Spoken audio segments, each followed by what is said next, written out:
Imagine for a second trying to master this decades-old, incredibly complex musical tradition. But while you're doing that, you are simultaneously trying to rewrite its very rules from the inside out. Right, which is just a staggering amount of work for one person. Oh, totally. But that is exactly the scenario we are unpacking today. We're doing a deep dive into the anatomy of a modern artist's career, specifically looking at how someone balances that, rigorous pursuit of artistic excellence with this relentless drive to disrupt systemic inequalities within their own industry. And we have a really fantastic stack of sources to guide us through this today. Yeah, we're looking at some biographical texts and an executive summary centered on the Grammy-winning saxophonist Roxy Coss. And intriguingly, we also have the production, graphics, and metadata from Season 3, Episode 55 of the Saxophone Knowledge and Mastery podcast, which actually featured her story. Yeah, that metadata is going to add a really cool layer to this later on. For sure. Okay, let's unpack this. If I had to use an analogy right out of the gate, I'd say this artist's entire career arc functions, well, a lot like a masterclass jazz solo. Oh, I like that. That's a compelling way to frame it. How exactly does that map onto her actual trajectory, though? Well, think about a truly great improvised solo, right? It always starts with a very rigid, almost mathematical understanding of the foundational chords. Right, you have to know the traditional progression inside and out. Exactly, which represents her early education. Yeah. But the real magic, the part that makes everyone in the room stop their conversations and lean in, happens when the musician steps completely outside that traditional progression to build something entirely new and disruptive. And in her life, that disruption takes the form of her activism. 100%. But, you absolutely cannot disrupt a system effectively until you understand exactly how its plumbing works. You really have to build the bedrock first. Right. Because if you don't master the foundational language of the medium you're working in, any attempt at disruption just ends up looking like amateurism. Yeah, and that drive to master the foundation for her, it didn't happen overnight. It was seeded years earlier in Seattle, Washington. Mm-hmm. She was raised in a family that heavily supported the arts, and her dad was actively introducing her to all these diverse musical genres. But the sequence of how she actually learned to play is what really stands out to me. It is super specific. Yeah, she started on the piano at age 6, then moved to the alto saxophone at age 9, and then transitioned to the tenor saxophone by middle school. Why does that specific instrument progression matter so much for a jazz musician? Well, it matters deeply because it builds this comprehensive, almost architectural understanding of music from the ground up. I mean, starting on piano at age 6 gives a young musician a visual and physical map of music theory. Because all the keys are just laid out right there. Yeah, exactly. The piano lays all the notes out linearly in front of you. You literally see how harmony works, how chords are stacked, and how bass lines interact with melodies. Oh, wow. Okay. And then the alto sax. Moving to the alto sax at 9 introduces a completely different physical mechanism, wind and breath control. It really forces you to think about music as a singular melodic voice, which is much closer to the human singing voice. So she has the visual theory from the piano and the melodic breath control from the alto. Precisely. So by the time she moves to the tenor saxophone in middle school, which, is a significantly larger instrument with a deeper, more resonant, and often much more aggressive register, she isn't just learning to blow into a metal tube. Right. She already has this massive internalized understanding of how music functions mathematically and physically. Exactly. And it's during this middle school era that the sources note she meets a teacher named Robert Nat, who introduces her to the foundational titans of the tenor saxophone, John Coltrane, Dexter Gordon, and Stan Getz. All absolute legends. Yeah. And then she moves on to Garfield High School, playing under a really renowned director named Clarence A. Cox. And through that program, she actually gets to compete in the essentially Ellington High School Jazz Band Competition. Which is held in New York City, right? Right. What's fascinating here is how crucial that bridge is between well-funded local public school arts programs and the hyper-competitive reality of the New York jazz scene. Oh, the vital role of that early institutional support just cannot be overstated. We have this tendency in our culture to romanticize the self-taught genius, Oh, yeah, the kid who just picks up a horn in a vacuum and miraculously figures it out. Right, but the reality for almost every masterful musician is that someone built a bridge for them. And here we see a direct bridge built by deeply committed local public school arts programs. It's amazing that infrastructure existed for her. It really is. That infrastructure in Seattle is taking young musicians, training them to an elite level and literally flying them across the country to experience New York. It shows a young artist what the national standard of excellence looks like before they even get a driver's license. But wait, looking at the timeline of her actually moving to that New York scene later on, the math doesn't quite add up for me. How so? Well, the sources state she goes to William Paterson University in New Jersey to study jazz, and she graduates magna cum laude in 2008. Right. But the text also explicitly says that she relocated to New York City in 2007 during her senior year to establish herself as a side musician. And she was taking gigs with major legends like Clark Terry's Titans. Yeah, that is correct. So how is a full-time senior in college physically managing to play high-stakes gigs in New York City and still graduating with top academic honors? That sounds impossible. The physical and mental toll of bridging that gap is immense, honestly. It requires a relentless level of extreme hustle. I mean, William Paterson University is in Wayne, New Jersey. Which is not exactly next door to Manhattan. Not at all. Getting from there to the jazz clubs in Manhattan or Brooklyn involves a serious commute. You're looking at attending high-level music theory and history classes during the day, commuting into the city, sitting in on late-night rehearsals. And then playing a gig until 2 or 3 in the morning. Exactly. And then finding your way back to New Jersey to do it all over again the next day. Not to mention the pressure of actually performing on those stages. I mean, a side musician isn't just hanging out in the background having a good time. No, a side musician is a hired gun. In New York City, especially as a young, relatively unknown player, you are expected to be flawless. Zero margin for error. Zero. If you miss a musical cue, if your tone is weak, or if you simply don't know the repertoire, the bandleader will not hire you again.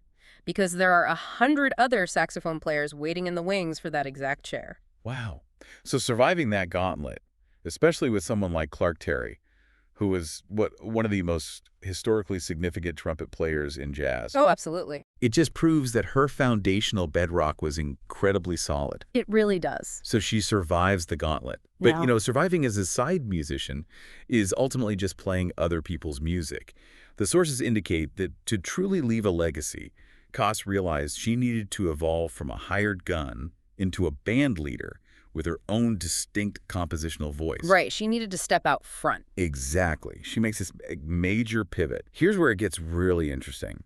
She took a weekly restaurant gig in 2008 to refine her writing and leadership abilities. Which sounds so humble, right? It does. Yeah. Most people hear restaurant gig and think of someone playing soft background music while people eat steak.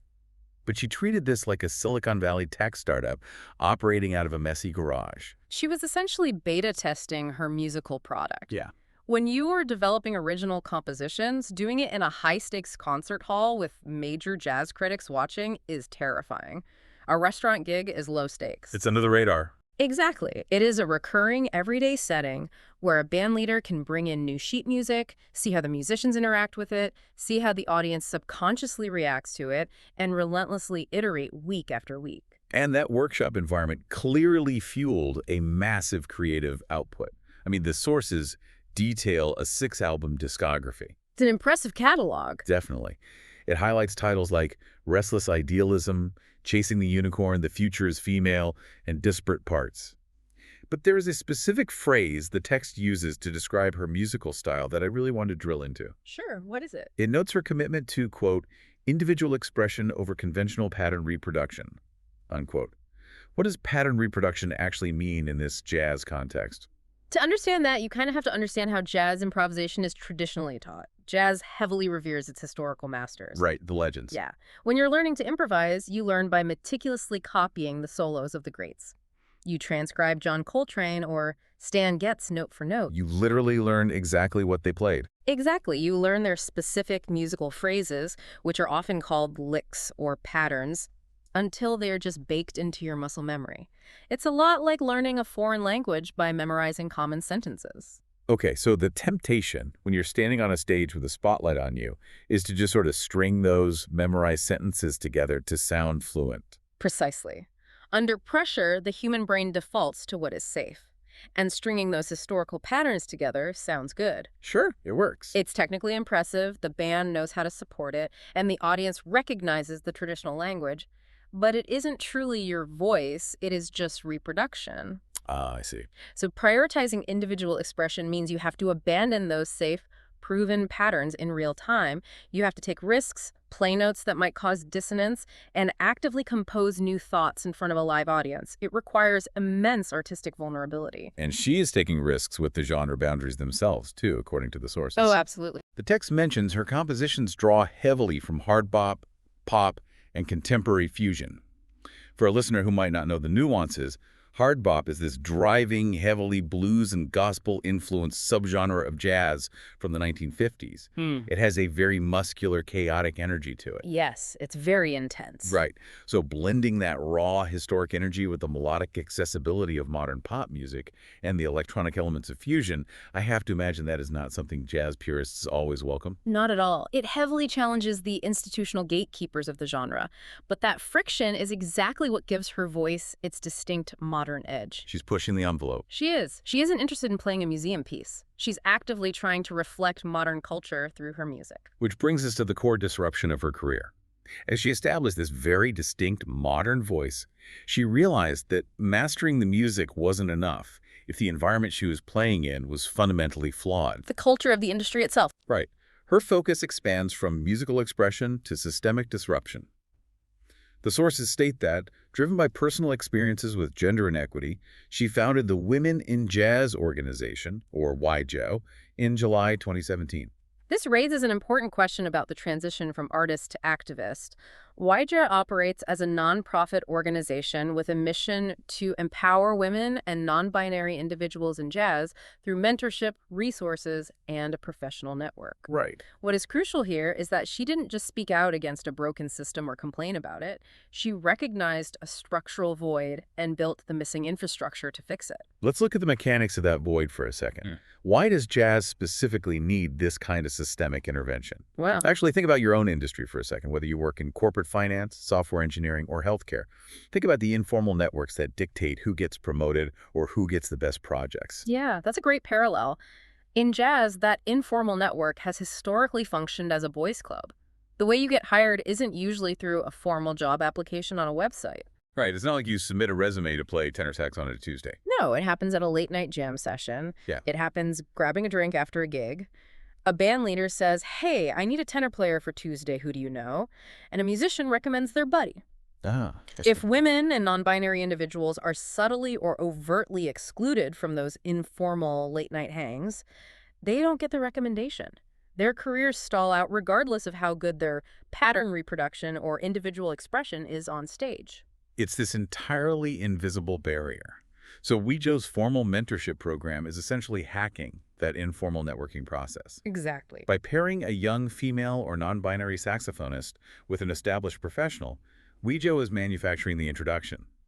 They are ensuring that marginalized musicians get the guidance, the vouching, and the resources that have historically been geek-kept by the boys' club. It's a structural solution to a cultural problem. Yeah, and for Coss, the text makes it very clear that this activism is completely inseparable from her musical identity. And that drive to democratize the scene naturally scales up into formal educational leadership over time. I mean, the same person who used a restaurant gig to build her own voice and then built a nonprofit to elevate marginalized voices eventually steps into the institutional spaces that shape the future of the art form itself. Yeah, we definitely see that institutional weight in her current roles. According to text, she is the Director of Jazz Studies at Stony Brook University. She serves as the co-artistic director of the Brubeck Jazz Summit. Both major roles. Huge. And in 2024, she was a visiting fellow at Wesleyan University's College of the Environment, teaching a course specifically focused on women in jazz. Wow. She's taking all of that hard-earned experiential knowledge and weaving it directly into higher education. Which is so powerful because she is occupying the very academic positions that dictate what the next generation of musicians will learn, what they will value, and who they will consider to be part of the jazz canon. Absolutely. Now, this is where the stack of sources we are looking at today provides an incredible, fascinating meta layer to this whole deep dive. Oh, the podcast metadata. Yes. We mentioned earlier that one of our sources is the production graphics and metadata from Season 3, Episode 55 of the Saxophone Knowledge and Mastery podcast. Great. The image text explicitly points out that the entire season, covering episodes 41 through 60, was produced using a very specific set of digital tools. It lists Notebook LM, Shotcut, GIMP, and the pop.osg and Linux operating system. Now, if we connect this to the bigger picture, that detail might seem like technical trivia at first glance. But if you look at the mechanics of those tools, it perfectly mirrors the overarching theme of Roxy Coss's life work. Unpack that for me. How does video editing software or an operating system relate to jazz activism? It all comes down to the concept of gatekeeping. Okay. In traditional media production, the software required to edit video, manipulate images, or even run a stable operating system can cost hundreds or thousands of dollars in licensing fees. Oh, for sure. The Adobe suite alone is incredibly expensive. Right. Those costs act as financial gatekeepers. If you are a struggling artist or an independent journalist, you simply might not be able to afford the tools required to broadcast your story to the world. Which silences a lot of voices. Exactly. But every single tool listed in that Source Notebook LM, Shotcut for video, GIMP for graphics, and the Genia Linux operating system is built on open source or freely accessible frameworks. So the medium truly is the message here. These are community-driven tools. Anyone with a basic computer can download a Linux distribution and a program like GIMP for free, bypassing the massive tech conglomerates, and suddenly they have the power to create professional-level media. Exactly. The core philosophy of open source technology is democratizing the means of production. It lowers the barrier to entry so that anyone, regardless of their financial background, can participate. Which is the exact same mechanism driving WIJO. Yes. Whether it is providing marginalized musicians with free mentorship to bypass the boys club, or using free digital software so anyone can produce a high-quality podcast about jazz history, the ultimate goal is the same. Removing the gatekeepers so more voices can be heard. 100%. So what does this all mean? It kind of recontextualizes what it actually means to be a working musician today. It really does. Because we have this classic cinematic image of the jazz musician ingrained in our culture. You know, we picture a lone genius wearing a sharp suit, blowing a horn in a dark, smoky club at 3 a.m., completely disconnected from the mundane realities of the world. The romanticized jazz stereotype. Right. But this entire deep dive proves that romanticized image is obsolete. The modern artist can no longer just be a performer. No, the technical master of the tenor saxophone, playing the right notes at the right time, that is just the prerequisite now. That is just what gets you in the door. It's the bare minimum. Right. If you want to survive a hyper-competitive scene like New York City, and more importantly, if you want to leave a lasting legacy, you have to be a multi-hyphenate. You have to wear all the hats. You must simultaneously be an entrepreneur to manage your gigs and albums, an activist to fix the broken systems around you, and an educator to pass the ladder down to the next generation. Man, we have covered a massive journey today. We really have. We started by looking at a young student in Seattle, internalizing the fundamental architecture of music on a piano, and listening to John Coltrane under the guidance of local public school teachers. The bedrock. Yep. Then we explored the brutal, sleep-deprived hustle of commuting into New York City to prove herself as a flawless side player while still finishing college. Surviving the gauntlet. Exactly. We saw her bravely abandon the safety of pattern reproduction to forge her own compositional voice, blending hard bop and pop at that low-stakes restaurant gig. You're such a smart move. So smart. And finally, we saw her evolve into a systemic disruptor, building the infrastructure of WIJO and taking on major academic roles to ensure the next generation doesn't face the same invisible barriers she did. And, the blueprint we're looking at here extends far beyond the jazz club.